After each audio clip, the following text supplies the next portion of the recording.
आज या मालवण सिरीजमध्ये आम्ही दुपारचा लंच चिवला बीचला केला. तर दुपारच्या 2:30च्या सुमारास आम्ही समिंदर चिवला बीच या हॉटेलमध्ये पोहोचलो. दिवसभर किल्ला फिरून त्यानंतर स्कुबा डायव्हिंग यामुळे खूपच जोराची भूक लागलेली.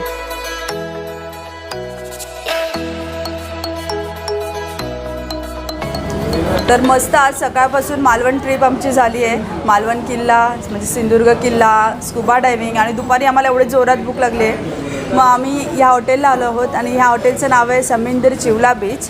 तर आपण त्यांच्याशी इकडचे जे ओनर आहेत त्यांच्याशी थोड्या गप्पा मारूया. तर नमस्कार सर. नमस्कार. तर हे हॉटेल कधीपासून आहे? म्हणजे एकदम ह्याचा व्ह्यू खूपच सुंदर आहे, म्हणजे समोरच बीच आणि हे हॉटेल. तर किती वर्ष झाली असं? आम्हाला 3 वर्ष झाली. We came here in 2018. त्याच्यानंतर 1 वर्ष it went well, but last 2 years थोडं कोविडमुळे डिस्टर्ब झालं आहे. पण we are back on track. Okay. So we are recovering. Okay. जमलंच तर देऊ विजिट. आमचं जेवण सगळ्यात बेस्ट आहे, तुम्ही रिव्ह्यूज बघू शकता. ओके. आणि इकडची स्पेशालिटी काय आहे?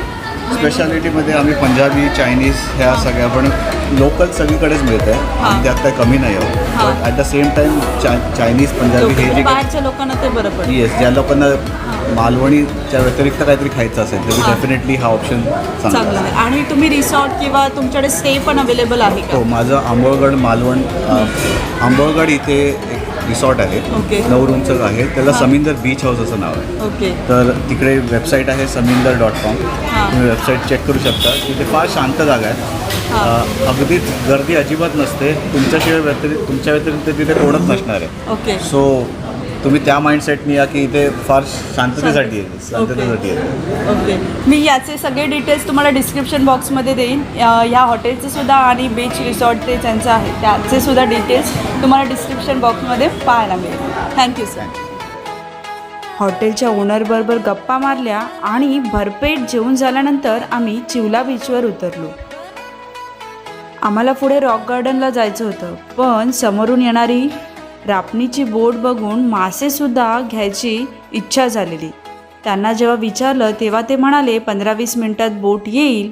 मग आम्ही तिथेच वाट बघण्याचं ठरवलं.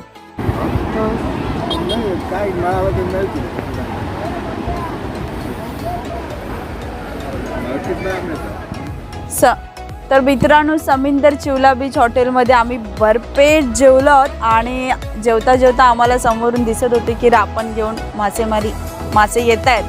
तर ते फ्रेश मासे घेण्यासाठी आता आम्ही वेट करतो.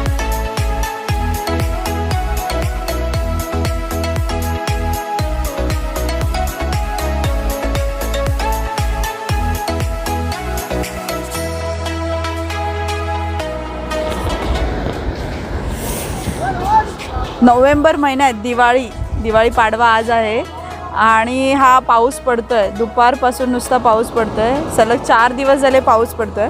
त्यामुळे वारा असल्यामुळे किती मासे मिळालेत माहीत नाही. पण आमचं नेहमी असंच होतं. मागच्या वेळी पण आम्ही खवणे बीचला गेलेलो तेव्हा पण आम्ही खूप वेट करत होतो मासे मिळवण्यासाठी, पण तेव्हा पण वारा खूप होता त्यामुळे मासे कमी आलेले. आज बघूया आपल्याला किती मासे मिळत आहेत. कोकणी माणसाला सह्याद्रीच्या उंच कड्यांचे जेवढे आकर्षण आहे ना, तेवढाच ओढा सागराच्या उत्तुंग लाटांचा आहे. त्याच लाटांच्या धीर गंभीरतेसारखी आणि वाळूच्या मुलायम माणुसकीसारखी ही रापण संस्कृती. तर रापण म्हणजे काय? रापण ही पाट्यापाट्यांनी बनलेली असते. एक पाटा म्हणजे 8 मीटर बाय 8 अशी विणलेली जाळी. पूर्वी 90-95 पाट्यांच्या मोठ्याला रापणी असायच्या. एका रापणीला 50 ते 60 रापणकर मच्छीमार बांधील असायचे.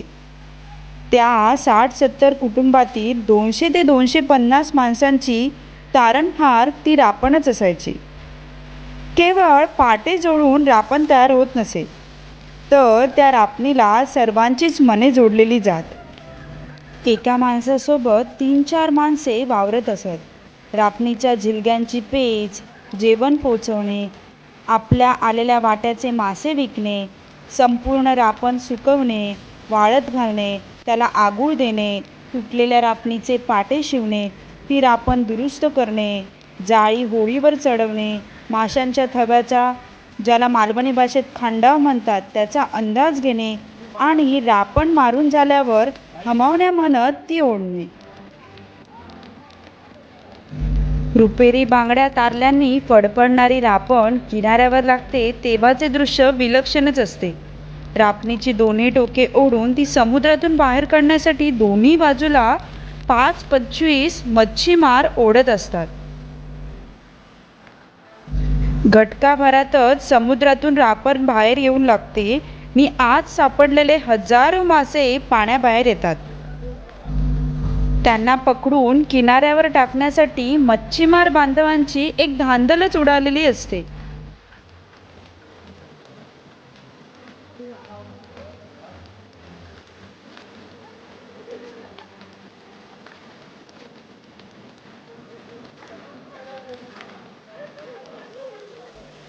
उकडा भात आणि माशाचे कालवण ही कोकणी माणसाची स्वर्गीय सुखाची थाळी.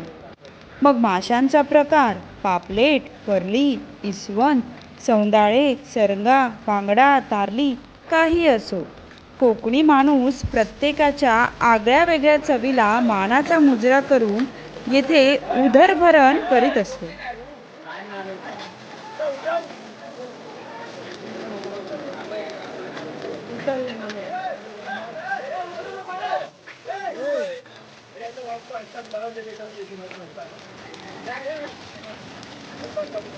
या कोळी बांधवांकडे बघितल्यावर एक गोष्ट अशी वाटते की आपण नोकरी धंदा करणारे महिना टू महिना आपल्याला पगार मिळत असतो, परंतु हे जेव्हा मेहनत करत असतात तेव्हा यांना माहीत नसतं की मासे मिळणार आहेत की नाही आज. पण ते परिश्रम कष्ट तेवढेच करत असतात. जरी त्यांना मासे मिळाले नाहीत तरी दुसऱ्या दिवशी त्याच जोमाने ते पुन्हा काबाड कष्ट करायला उभे राहतात.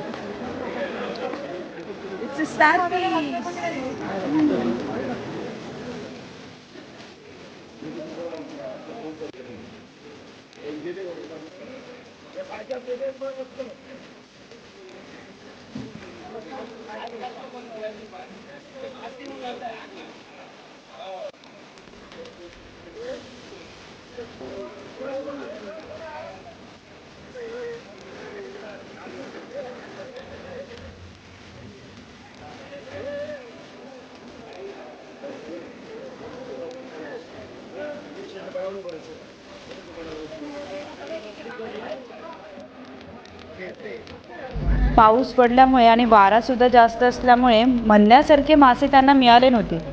जर मोठ्या प्रमाणात मासे मिळाले तर त्यांचा लिलाव होतो.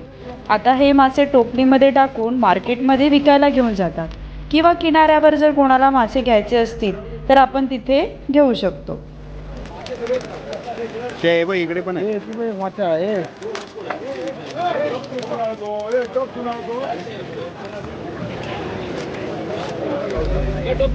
आम्हाला हे मासे बघून मोह आवरला नाही, मग आम्ही इथेच समुद्र किनाऱ्यावर हे मासे विकत घेतलेत बांगडे एकदम फडफडत आहेत. चला,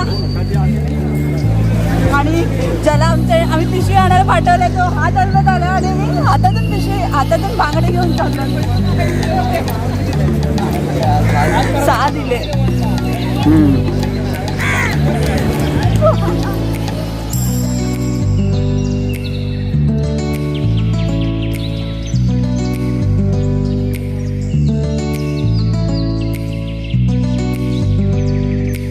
तर मित्रांनो, तुम्ही या चिवला बीचला नक्की भेट द्या आणि तुमच्या फॅमिलीसोबत फ्रेंडसोबत क्वालिटी टाईम इथे स्पेंड करा. आणि तुम्हाला जर लंच आणि डिनर करायचं असेल तर समोर असलेलं समिंदर हॉटेलमध्ये सुद्धा तुम्ही जाऊ शकता.